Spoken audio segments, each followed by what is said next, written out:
Good evening, Big Blue Nation, and welcome to Giant Central, your one-stop shop for everything New York Football Giants.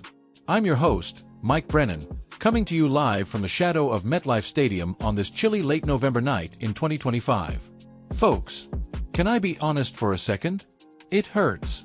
It really hurts. The holiday lights are up, the turkey leftovers are in the fridge, and instead of arguing about playoff seeding, Giants fans are doing what we swore we'd never do again: debating which coach is going to be the next one to try and fix this thing. Another lost season. Another Black Monday looming. But tonight, we're not just going to wallow. We're going to dig deep into the biggest question facing this franchise heading into what promises to be a pivotal offseason. Should the New York Giants hire a head coach with an offensive mind, or go back to the defensive roots that made this franchise legendary? Let's start with the cold, hard truth. The 2025 New York Giants are officially irrelevant before December even hits. The playoff dream, gone. Buried under a mountain of fourth-quarter collapses, blown leads, and a run defense that has been, and I'm not exaggerating here, historically bad. Dead last in the NFL, allowing 157.2 rushing yards per game. Only 15 runs of 20-plus yards defended all season. That's not just bad, folks. That's the kind of stat line that gets entire coaching staffs fired. And it did. Shane Bowen is already out the door. But firing a coordinator is putting a Band-Aid on a broken leg. This team needs a new identity, a new voice, a new sheriff in town. And the debate raging from the bars in Rutherford to the text chains in Staten Island is simple: offense or defense? On one side you've got the shiny new toy crowd, the ones drooling over the idea of an offensive genius coming in to unlock quarterback Jaxson, the rookie out of Ole Miss who showed flashes of brilliance this year before the injuries and the chaos swallowed him whole. Imagine a Sean McVay disciple, a Shanahan tree branch, somebody who lives and breathes motion, play action, and getting the ball out quick to weapons like what could have been with Malik Neighbors before his season ended early, or the tough yards Cam Skattebo was grinding out before he joined Neighbors on the IR. It's tempting. I get it. In today's NFL, quarterback is king, and if you've got a young arm with upside, you build the castle around him. But hold on just a second. Pump the brakes. Because when I close my eyes and think New York Giants football, I don't see air raid offenses and 40 pass attempts a game. I see Lawrence Taylor hunting quarterbacks like a great white shark in the old Polo Grounds highlight reels.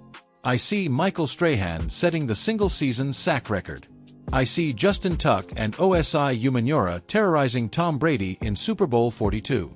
I see Bill Parcells, Tom Coughlin, even Bill Belichick in his Giants defensive coordinator days. All defensive minds who built champions by punching the opponent in the mouth first and figuring out the rest later. And here's the stat that should make every Giants fan sit up straight. This year, even with all the injuries on offense, even with a rookie quarterback learning on the fly, the Giants are 1-4 in games where they scored 24 points or more. Let that sink in. One win, when putting up at least 24 points. That's not an offensive problem. That's a defense that can't get a stop when it matters most. The Giants rank 30th in points allowed at 27.8 per game. If this defense was even league average, we're sitting here talking about a wild card race with the Cowboys instead of mock drafts and coaching searches. Look at the roster GM Joe Schoen has built. He didn't spend big money and premium picks on the offensive line or skill guys first. He went defense heavy. Dexter Lawrence too, one of the most dominant nose tackles in football, anchoring the middle. Brian Burns flying off the edge. Rookie phenom Abdul Carter showing why he was a top 10 pick. High-priced free agents Paulson Adebo and Jevon Holland brought in to lock down the back end. There's talent here. Real, honest-to-goodness, top 15 defense talent. But right now it's all wasted because the scheme under Shane Bowen was, let's just say, confusing is the polite word. Linebackers like Bobby Okereke, a Pro Bowl caliber player, visibly regressed. Gap integrity disappeared. Tackles were missed at an alarming rate. It wasn't just personnel. It was philosophy. And that's why, when you boil it all down, the answer feels crystal clear to me. The next head coach of the New York Giants has to be a defensive mind. Someone who wakes up thinking about stopping the run, getting after the quarterback, and making life miserable for the Jalen Hurts push and the Dak Prescotts of the NFC East. Someone who can look at this loaded defensive line and say, we're going to live in the opponent's backfield. Someone who can hire a sharp offensive coordinator, Maybe a young branch off the McVay or Shanahan tree, and let them cook while the defense sets the tone. Think about what Mike Macdonald just did in Seattle.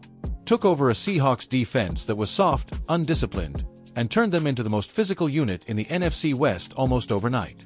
Macdonald came from that Ravens system where they suffocate you, where the quarterback sees ghosts, where running backs get met at the line by 300-pound men who actually wrap up and tackle. That's Giants football. That's Big Blue football. That's the identity this franchise has been missing since the days of Spagnuolo and Fuel scheming up chaos. Now, let's play the name game for a minute, because we all do it this time of year. Chris Shula, the Rams defensive coordinator, has that bloodline. Grandson of Don Shula, son of David Shula, and more importantly, he's got that Rams front scheming like mad men. Imagine him unlocking Dexter Lawrence the way Aaron Donald was unlocked in LA. Imagine Brian Burns and Abdul Carter as the new age Freeney and Mathis.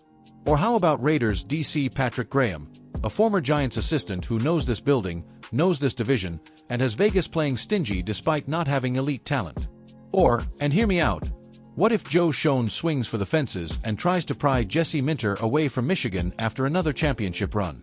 Young, brilliant, and already has NFL experience with the Chargers. Let me take you back for a minute, because history matters. The Giants have 4 Super Bowl trophies sitting in East Rutherford. Every single one of them was won with a top 10 defense. 1986. Second in points allowed. 1990. First in points allowed. 2007. Seventh in points, but elite in the playoffs. 2011. The pass rush that wrecked Tom Brady twice. Offense wins fantasy leagues. Defense wins Lombardi trophies. And right now, the Giants' offense has shown it can survive adversity.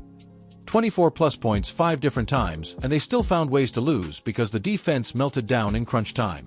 Fix the defense, and suddenly those 24-point games become wins. Suddenly, Jaxson Dart isn't forced to throw 45 times a game. Suddenly, this team looks like the Giants again. Picture this. It's late October 2026. MetLife Stadium is rocking. The Eagles are driving late, trying to steal a division game. 4th and 2 at the 35. Jalen Hurts takes the tush-push, and Dexter Lawrence throws him backward for a 3-yard loss. The stadium erupts. That's the vision. That's what a defensive-minded head coach brings back to East Rutherford. I asked a longtime Giants season ticket holder, Vinny from Bayonne, what he thought outside the stadium last week. His quote, "I don't care if we score 17 points a game if they hold teams to 13. That's how we grew up watching the G-Men. Smashing mouths. I miss that." Vinny speaks for a lot of us.